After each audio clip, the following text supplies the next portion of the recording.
Hi friends, welcome to Appa's Kitchen. இன்னைக்கு நாம அதிராம்பட்லத்துல செய்யக்கூடிய ஒரு கிரேவி பார்க்கலாம்.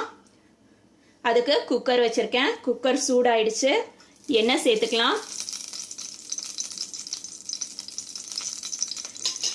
எண்ணெய் 2 டேபிள் ஸ்பூன் சேர்த்திருக்கேன். எண்ணெய் சூடு வந்துருச்சு. சூடு வந்த எண்ணெயில பட்டை, கிராம்பு, ஏலக்காய் போட்டுக்கலாம். கூட 2 பிரியாணி இலை போட்டுக்கிறேன்.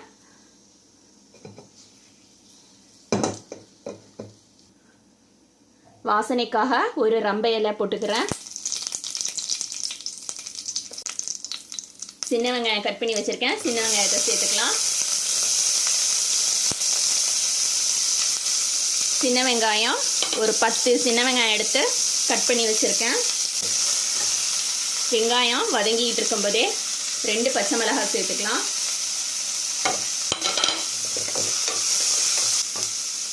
உப்பு சேர்த்துக்கலாம்.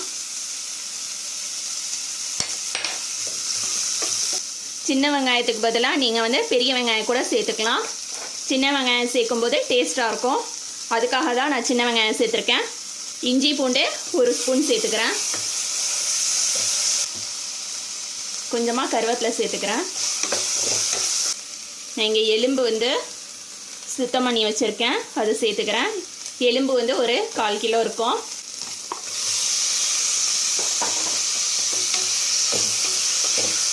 ரெண்டு தக்காளி சேர்த்துக்கிறேன். கடலைப்பருப்பு 1/4 கப் அளவுக்கு எடுத்து தண்ணி ஊற்றி நல்லா கழுவிட்டு இந்த மாதிரி ஊற வச்சு வச்சுருக்கேன். அதையும் சேர்த்துக்கிறேன்.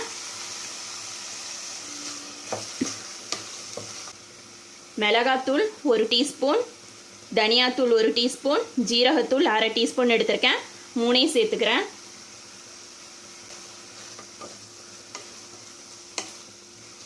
இப்போ இதில் தண்ணி சேர்த்துக்கலாம்.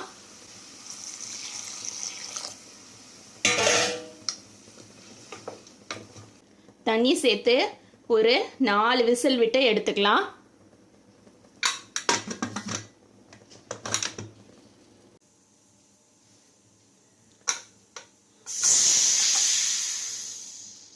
விசில் நின்றுச்சு.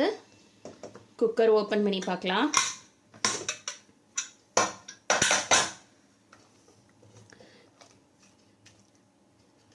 கடலைப்பருப்பு நான் 2 மணி நேரம் ஊற வச்சினேன். ஊற வச்சதுக்கே இந்த மாதிரி தான் வெந்திருக்குது. இப்போது இதில் 1/4 கப் அளவுக்கு துவரம்பருப்பு எடுத்து வச்சுருந்தேன். துவரம்பருப்பையும் 2 மணி நேரம் ஊற வச்சுருந்தது. இதை சேர்த்துக்கலாம். தண்ணி தேங்காய் பால் சேர்த்துக்கலாம். 1/4 மூடி தேங்காயில் பால் எடுத்து வச்சுருந்தேன். அதில் தண்ணி தேங்காய் பால் சேர்த்துருக்கேன். திரும்பவும் மூடி போட்டு ஒரு விசில் விட்டு எடுத்துக்கலாம்.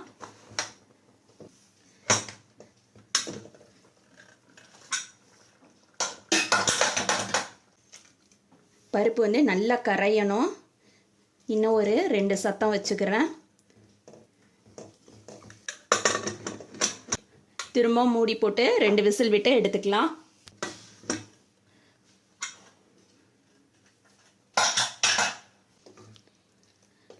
பருப்பு நல்லா வெந்துருச்சு பாருங்க.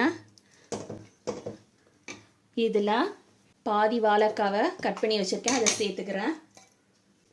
2 கேரட்டு, 1 உருளைக்கிழங்கு, அதையும் சேர்த்துக்கலாம். உருளைக்கிழங்குக்கும் கேரட்டுக்கும் தோல் எடுத்துட்டு கட் பண்ணி வச்சுருக்கேன்.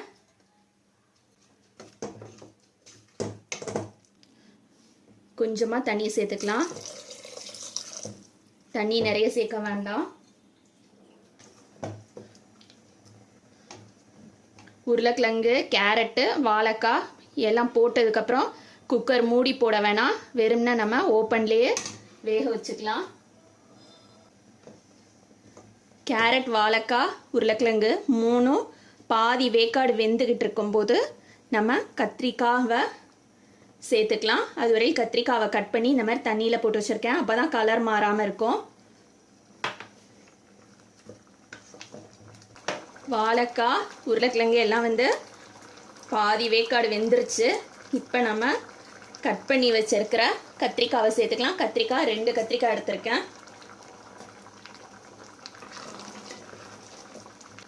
பாதி மாங்காய் எடுத்திருக்கேன். பாதி மாங்காவை சேர்த்துக்கலாம்.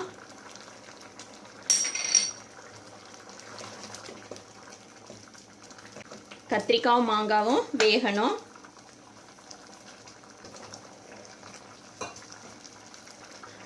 மாங்காய் புளிப்பான மாங்காவாக இருந்தாக்கா புளி சேர்க்க வேணாம்.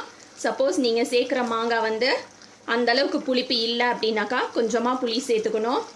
நான் எடுத்திருக்க மாங்காய் அந்தளவுக்கு புளி இல்லை, அதால் கொஞ்சமாக நான் வந்து புளி எடுத்திருக்கேன். கெட்டி புளி கொஞ்சமாக தான் நான் சேர்க்குறேன்.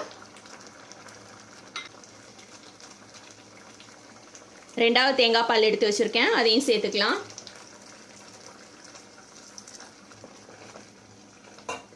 ஃப்ரெஷ்ஷான புதினா இலை எடுத்துக்கிறேன். புதினா இலை ஒரு கொத்து சேர்த்தா போதும். கொஞ்சமாக கொத்தமல்லி தழை எடுத்திருக்கேன், கொத்தமல்லி தழையும் சேர்த்துக்கலாம். கத்திரிக்காயும் மாங்காவும் கால் வேக்காடு இருக்கும்போதே நம்ம புளி சேர்த்துருக்கதால கத்திரிக்காயும் சரி மாங்காவும் கரைஞ்சிராது, இல்லைன்னா கரைஞ்சிரும்.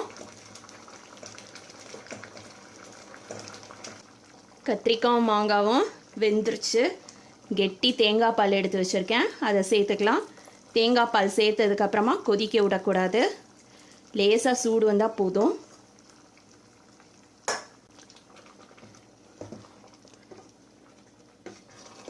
அவ்வளோதான், நம்மளோட அதிராம்பட்டினத்து தால்ச்சா ரெடி ஆயிடுச்சு. இது வந்து சாதத்து கூடவும் சாப்பிட்லாம், பரோட்டா சப்பாத்தி அது கூடவும் சாப்பிட்லாம்.